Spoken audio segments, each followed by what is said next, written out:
Terima kasih Anda masih bersama kami di Kompas Petang. Saya Cynthia Rompas. Saudara militer Iran merilis rekaman video yang memperlihatkan peluncuran rudal sebagai tanggapan atas penerobosan wilayah udara Iran oleh Amerika Serikat.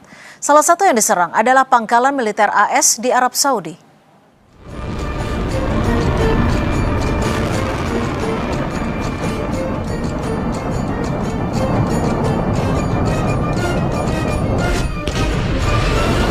Operasi itu disebut menjadi serangan langsung pertama Teheran ke wilayah Arab Saudi dalam hampir 4 bulan terakhir.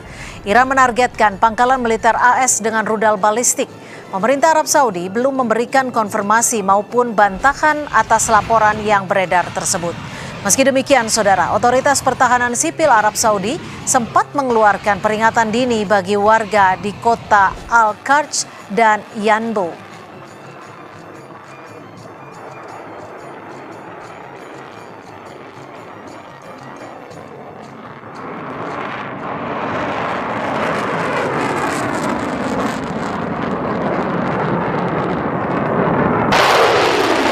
Korps Garda Revolusi Iran juga merilis video yang memperlihatkan peluncuran rudal dan pesawat nirawak drone.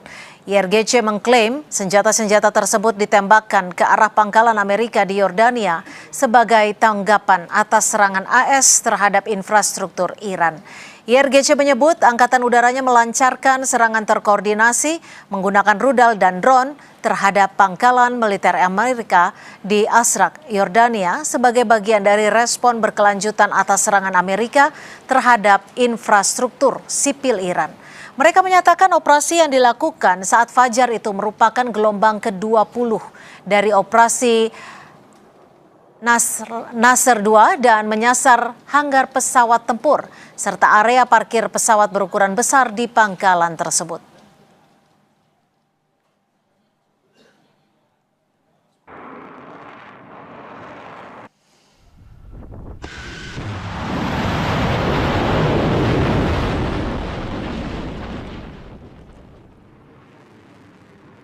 Pemimpin tertinggi Iran Mojtaba Khamenei mengancam akan memberikan pelajaran tak terlupakan kepada Amerika Serikat yang dituduhnya berulang kali melanggar nota kesepahaman yang telah ditandatangani presiden kedua negara.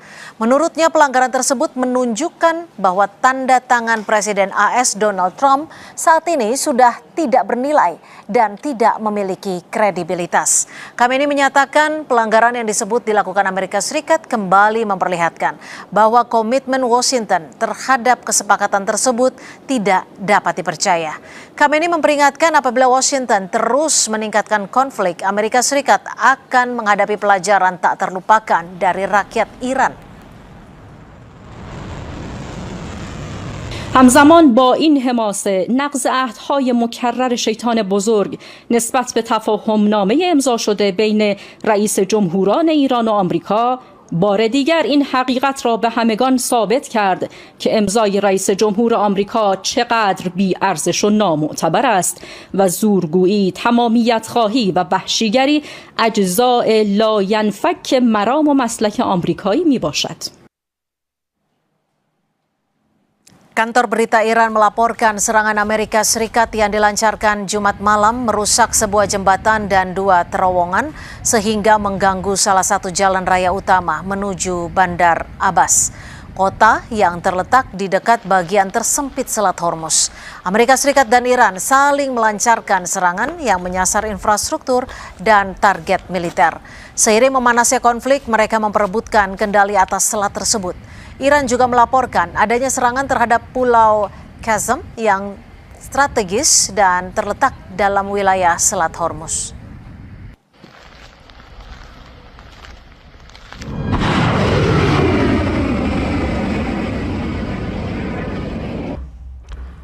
Komando Pusat Amerika Serikat mengumumkan bahwa operasi militer yang berlangsung selama 7 hari berturut-turut terhadap Iran resmi berakhir pada Jumat malam waktu setempat. Selama sepekan terakhir, militer AS melancarkan serangan yang menyasar fasilitas strategis militer Iran, meliputi lokasi pengawasan, infrastruktur, logistik militer, gudang senjata bawah tanah, hingga kemampuan maritim Iran. Militer AS menyebut tetap menjalankan arahan Presiden Donald Trump dan terus memberlakukan blokade terhadap pelabuhan-pelabuhan Iran.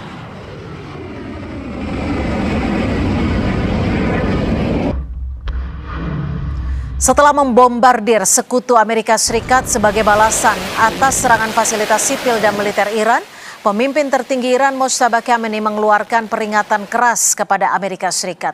Lalu seberapa besar kekuatan Iran saat ini? Apakah Iran mampu melumpuhkan Amerika Serikat dan sekutunya? Kita bahas bersama peneliti senior Indo-Pacific Strategic Intelligence, Aisa Kusuma Sumantri, dan pengamat militer serta pertahanan UI, Stanislaus Rianta. Mbak Aisa, Bang Stani, selamat sore. Terima kasih sudah menyediakan waktunya di Kompas Petang. Selamat sore, Nak. Selamat sore, Mbak Cynthia. Ya, Mbak Aisa, kalau kita lihat eskalasi yang terjadi 7 hari terakhir ini, serangan pertama ke Arab Saudi diluncurkan Iran. Apa sebenarnya pesan dari serangan ini menurut Anda, Mbak Aisa? Jelas di sini pesannya adalah Iran tidak akan tinggal diam kalau Amerika Serikat melakukan eskalasi. Karena kalau kita lihat di sini, sebenarnya niat dari MOU-nya masih tetap ada. Apa itu niatnya? Yaitu menghentikan sebenarnya segala bentuk kekerasan dan berusaha untuk mencapai konsesi. Tetapi permasalahannya dari MOU yang ditandatangani di tanggal 19 Juni kemarin, secara operasional ini sudah hilang, ya, sudah disfungsional sebenarnya MOU-nya, karena kedua belah pihak ini sudah melupakan sebenarnya klausal pertama untuk bisa menghentikan segala bentuk kekerasan di Timur Tengah. Yang sekarang kita lihat adalah ini kan ada pelanggaran yang dianggap oleh Iran dilakukan oleh Amerika Serikat di kawasan Selat Hormuz sehingga Iran melakukan retaliasi, ya. Dan kita lihat di sini sebenarnya Amerika Serikat saat ini tidak juga melepaskan sebenarnya Selat Hormuz untuk bisa dikuasai oleh Iran. Di sisi lain Iran pun sama, tidak akan mau melepaskan Selat Hormuz karena Selat Hormuz ini dianggap sebagai sebuah nuklir ekonomi yang dimiliki oleh Iran, ya. Ini jauh lebih efektif dibandingkan dengan senjata nuklir manapun karena dia bisa menutup Selat Hormuz apabila terjadi pelanggaran atau kemudian eskalasi perang yang terjadi oleh Amerika Serikat gitu.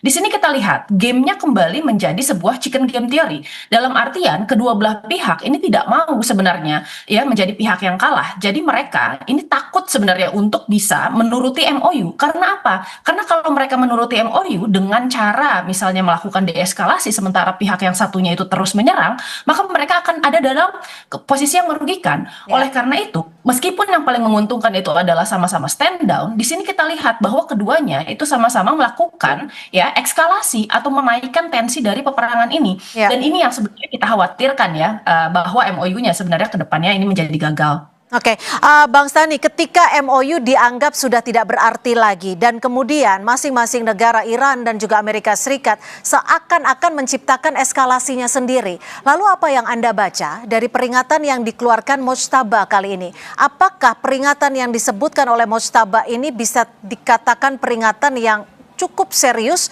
dan perlu dikhawatirkan Amerika Serikat?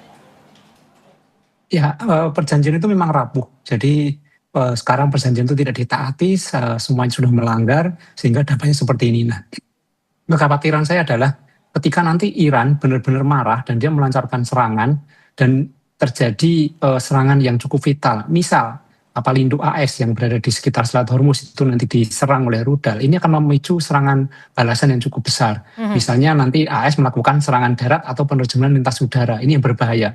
Yang kedua sebenarnya ini ada ancaman serius lagi adalah di Eropa ini akan memasuki musim dingin, sementara pasukan gasnya itu sebagian besar dari Qatar yang menggunakan kapal di Selat Hormuz. Nah, ketika perang ini terus nanti terjadi, maka nanti akan krisis energi di Eropa. Ini cukup berbahaya juga. Jadi intinya adalah Amerika menggunakan taktik militer yang canggih, sementara Iran menggunakan perang asimetris yang menggunakan ekonomi sebagai senjata utamanya. Jadi ini kalau misalnya dibiarkan, pelanggaran-pelanggaran ini dampaknya bukan hanya terhadap Iran, terhadap Amerika, tapi terhadap dunia. Artinya perang ekonomi ini bisa dikatakan dampaknya akan lebih masif. Lalu Mbak Aisa, ketika Arab Saudi, Yordania, Kuwait dan juga Bahrain, mana lagi setidaknya sekutu AS yang bisa dijadikan target? Kalau tadi Bang Stani menyebutkan bisa saja loh kapal induk Amerika Serikat ini diserang ketika Iran marah. Mbak Aisa? Masih di mute, mohon maaf. Ya, kita lihat sebenarnya mungkin saja itu terjadi karena kemarin kita baru menyaksikan sebenarnya statement dari Mohsen Rezai yang menyatakan bahwa kalau Amerika Serikat terus melakukan serangan terhadap Iran, maka kemudian Iran ini tidak akan ragu lagi untuk kemudian hanya melakukan retaliatory attack, tapi nanti akan berkembang menjadi full offensive attack. Nah, kita lihat di sini berarti kan statement itu menyatakan bahwa Iran nanti tidak akan kemudian menunggu aksi untuk Amerika Serikat untuk bisa melakukan serangan-serangan ke negara-negara lainnya. Saya rasa sekarang sebenarnya Iran ini sudah berkomitmen untuk bisa mengembalikan sekitar 1,5 kali lipat dari serangan yang diterima oleh Iran yang dilakukan oleh Amerika Serikat ya. Nah, tetapi permasalahannya kan kita lihat di sini posisi negara-negara Arab Teluk ini juga sekarang sudah mulai pecah dan berbeda-beda. Rata-rata sebenarnya negara Arab Teluk ini berusaha untuk melakukan yang namanya strategic hedging. Jadi mereka tetap mendukung Amerika Serikat, tetapi mereka tetap menyediakan sebuah ruang yang memungkinkan Iran untuk memenangkan perang ini gitu. Sehingga tadi ya jalur mereka untuk kemudian melakukan diplomasi dengan Iran ini tidak tertutup secara total. Misalnya saja kemarin kita melihat di dalam pemakaman Ali Khamenei, ya Saudi Arabia ini mengirimkan delegasinya. Meskipun ada beberapa negara seperti UAE yang secara tegas mereka menolak untuk hadir ke sana karena hubungannya sangat dekat dengan Amerika Serikat dan sudah ada normalisasi hubungan dengan Israel gitu ya. Tapi itu memperlihatkan bahwa Saudi Arabia sebagai salah satu negara yang kemudian terbesar di GCC itu memperlihatkan adanya itikat baik untuk tetap melakukan diplomasi gitu. Sehingga sebenarnya terbuka jalur-jalur untuk diplomasi ke depannya untuk negosiasi di antara Amerika Serikat dengan Iran. Nah, yang kita khawatirkan sekarang apabila Amerika Serikat dan Iran ini sama-sama tidak bisa menurunkan egonya, tidak ada komunikasi antar elit melalui hotline misalnya, tidak ada kemudian hubungan yang bisa fungsional di dalam multilateral kerjasama seperti OKI lalu kemudian seperti PBB, yang ini kita khawatirkan adalah distrustnya atau ketidakpercayaan satu sama lainnya ini menjadi semakin besar.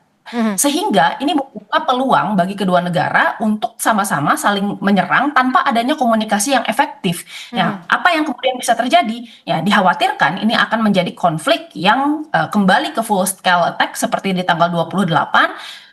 Dan kita tidak mengharapkan itu untuk kemudian kembali terjadi. Ya, tapi Bang Stanley, kalau kita melihat saat ini Amerika Serikat mengklaim bahwa akan menghentikan serangan selama 7 hari. Apakah ini bisa dipercaya ataupun penghentian serangan ini artinya bisa menyiapkan serangan yang lebih luas lagi untuk Iran menurut Anda? Ya, yang sudah ditandatangani aja kan tidak bisa dipercaya ya. Tanda tangan Trump yang sudah ada saja tidak dipercaya, kemudian tanda tangan Iran juga tidak dipercaya. Jadi apapun pernyataannya saya kira saat ini situasinya belum ada kepastian. Jadi situasi di Timur Tengah itu ketidakpastiannya tinggi. Nah tapi Amerika akan melancarkan serangan yang besar lagi, itu bisa saja terjadi ketika objek-objek vital mereka diserang. Jadi Trump punya kebutuhan juga. Trump punya kebutuhan ingin menunjukkan kepada masyarakatnya bahwa doktrin militer mereka masih kuat. Karena akan ada pemilu setelah.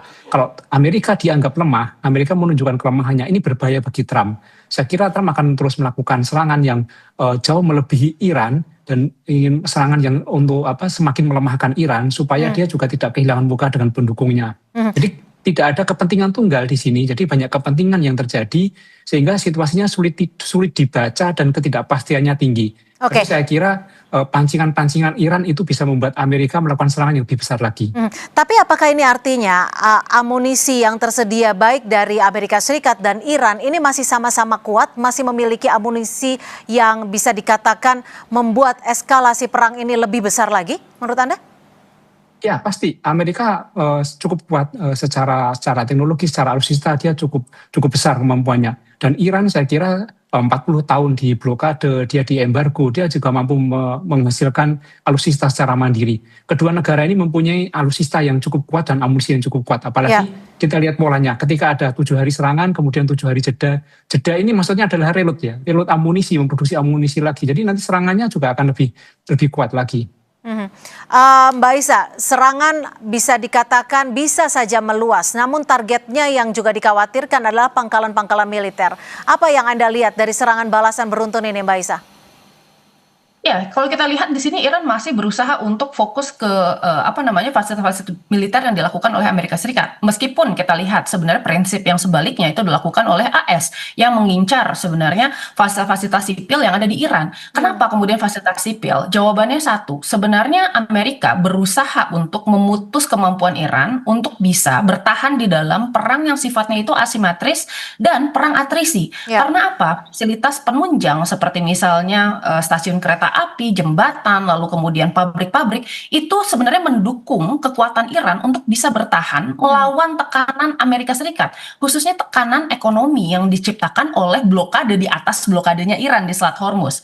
Nah, satu hal yang kemudian perlu kita pahami di sini, ini menarik karena sebenarnya Amerika Serikat meskipun sudah mengisi ulang kemampuan dan stockpiling misalnya, tetapi sebenarnya kita lihat bahwa Amerika Serikat ini rata-rata kalah perang bukan karena masalah kemampuan militer, tetapi karena adanya permasalahan politik domestik yang menyatakan bahwa kemampuan Amerika Serikat ya untuk bisa melanjutkan perang secara keinginan politik atau political will dan secara ekonomi itu yang terkikis. Jadi rata-rata bukan karena militernya gitu. Nah, sekarang kita mengetahui bahwa AS ini sudah menyiapkan sekitar 1.000 misil. Pertama, 1.000 misil ini belum tentu semuanya akan diarahkan ke Iran.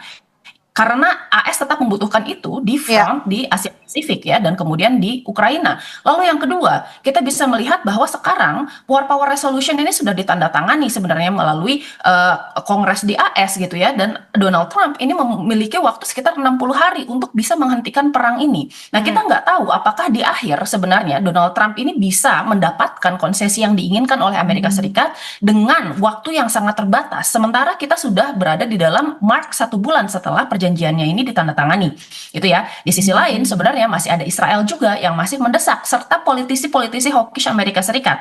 Nah, saya kira sebenarnya ini juga berpengaruh dengan apa yang terjadi di Iran, bahwa sekarang kita lihat pernyataan terkait bagaimana full offensive operation itu dilakukan dan diberikan oleh Mohsen Rezai yang merupakan penasihat dekat dari Mojtaba Khamenei. Menariknya memang ada perbedaan pendapat di antara Mojtaba dan kemudian front yang sifatnya itu adalah progresif, diantaranya adalah Ghalibaf dan kemudian Arakci gitu yang dari kemarin menekankan pentingnya melaksanakan MOU gitu. Jadi saya rasa sebenarnya perpecahan di Iran dan kemudian perpecahan di Amerika Serikat ini akan sangat berpengaruh telak terhadap kelangsungan nasib dari perang Iran, Amerika Serikat dan Israel. Oke, Bang Stani, kalau kita lihat dalam serangan Amerika Serikat ini juga ikut menghancurkan jembatan, lokasi-lokasi sipil.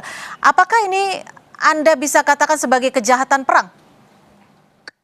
Ya, situasinya sudah seperti ini. Kalau misalnya dunia akan menilai itu kejahatan perang, ya itu termasuk kejahatan perang. Tetapi kan AS pasti akan berdalih, dia punya dalih, punya alasan ya. Tapi kalau kita lihat sebenarnya menghancurkan jembatan, menghancurkan masyarakat sipil itu, instalasi itu menurut saya itu masih kecil. Kalau AS misalnya mau melakukan serangan yang lebih besar, dia bisa. Iran. Artinya ini ancaman Amerika Serikat secara terstruktur? Iya, kalau misalnya Iran pun juga seperti itu. Ketika dia melakukan serangan lebih besar, dia juga bisa gitu loh. Ini masih, saya kira masih menahan diri sebenarnya. Nah, yang kita khawatirkan adalah ketika kedua belah pihak tidak bisa menahan diri. Apa yang mengakibatkan mereka tidak menahan diri, misalnya ada provokasi-provokasi ya. Kita lihat ketika perjanjian dulu dilakukan, ditandatangani, beberapa hari kemudian ada provokasi-provokasi di Selat Hormuz sehingga terjadi serangan balasan, entah itu dari pasukan sayap kanan atau pasukan pecahannya dari Iran atau dari mana, itu terjadi saja. Israel juga memprovokasi gitu. Jadi sebenarnya ini tidak ada aktornya, tidak hanya Amerika dan Iran saja, tapi ada aktor-aktor lain yang harusnya itu juga dikumpulkan ketika akan melakukan penandatanganan perjanjian. Gitu. Jadi ketika tanda tangan hanya Iran dan Amerika itu nggak bisa. Baik, terima kasih atas perspektif Anda, pengamat militer dan pertahanan Universitas Indonesia, Stanislaus Rianta, dan juga terima kasih Mbak Aisyah Kusuma Sumantri dari Senior Indo-Pacific Strategic Intelligence sudah berbagi perspektif di Kompas.